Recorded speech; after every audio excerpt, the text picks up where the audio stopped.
ayan guys, gawa naman tayo ng baby.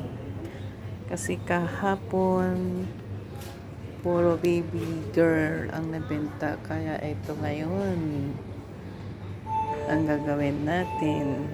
So, ayan guys, magrarap muna ako nito dahil kailangan kong gagamit ng beads at saka pink.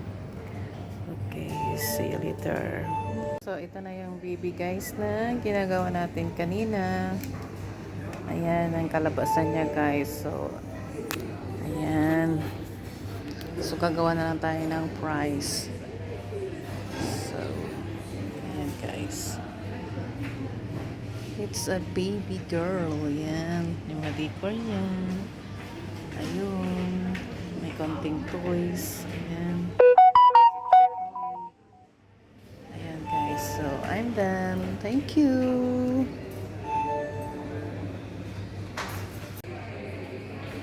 It's a baby girl, it's baby girl. Ayan guys, tapos na tayo yan. So, ayan.